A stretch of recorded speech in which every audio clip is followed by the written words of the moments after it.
Você está ouvindo os Viewpoints do Place Cloud. Pesquisadores contam histórias de lugares em diferentes partes do mundo.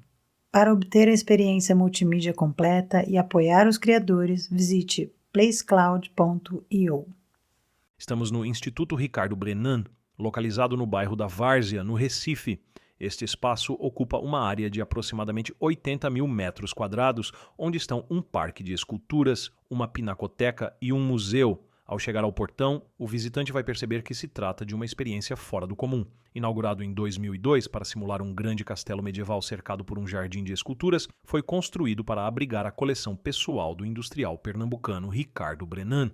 Colecionador de arte e de artefatos históricos, Brenan tinha grande interesse pelo período holandês que se estendeu de 1630 a 1654 no nordeste do Brasil, e particularmente pelos anos em que o governo geral foi exercido pelo conde Maurício de Nassau, entre 1637 e 1644. Como se sabe, assim como Brenan, Nassau era um entusiasta das artes e das ciências e trouxe em sua comitiva cientistas e artistas desconhecidos na Holanda, mas que se eternizaram na memória artística e urbanística do povo pernambucano, como o retratista Albert Eckhout, os cartógrafos Georg Markgraf e Cornelis Golijat, o engenheiro Peter Post e seu irmão, o pintor Franz Post.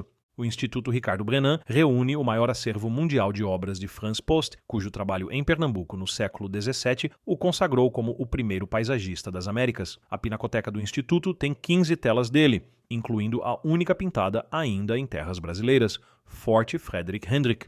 Porém, é importante lembrar que as obras de Franz Post e outros registros históricos daquela época refletem a visão de seus autores e de mecenas europeus. Assim como textos históricos, essas produções podem carregar os enviesamentos ideológicos e culturais de seus criadores. Por isso, a pesquisa histórica desempenha um papel fundamental ao desmistificar enredos e colocar os acontecimentos em seus devidos contextos temporais, sociais e culturais. No caso do período holandês no Brasil, que se estendeu de 1630 a 1654, as narrativas muitas vezes eram moldadas por interesses das partes envolvidas. Publicações da época exaltavam a pátria, seus líderes e suas crenças religiosas, seja a Igreja Católica ou a protestante, de acordo com o lado que as escrevia. No entanto, vale ressaltar que ambas as narrativas, sejam portuguesas ou holandesas, vieram de invasores, ignorando completamente as perspectivas dos povos originários do Brasil. Até o final do século XIX e boa parte do XX, o conhecimento sobre o período holandês no Brasil era dominado pelas crônicas portuguesas, como as que relatavam as guerras da restauração pernambucana, travadas a partir de 1645 e culminando com a expulsão dos holandeses em 1654. Entre os autores mais famosos estão Frei Manuel Calado, autor de O Valeroso Lucideno e O Triunfo da Liberdade, de 1648, Duarte de Albuquerque Coelho, que escreveu Memórias Diárias de la Guerra del Brasil, em 1654, Diogo Lopes Santiago e História da Guerra de Pernambuco, de 1634, Francisco de Brito Freire, autor de Nova Lusitânia, História da Guerra Brasílica, de 1676, e o Frei Rafael de Jesus, que elaborou o Castrioto Lusitano de 1679. Do lado holandês, podemos citar Johannes de Laat, autor do livro Novo Mundo ou Descrições das Índias Ocidentais, que teve sua primeira edição publicada em Leiden, na Holanda, em 1625, descrevendo como foi a tomada da Bahia.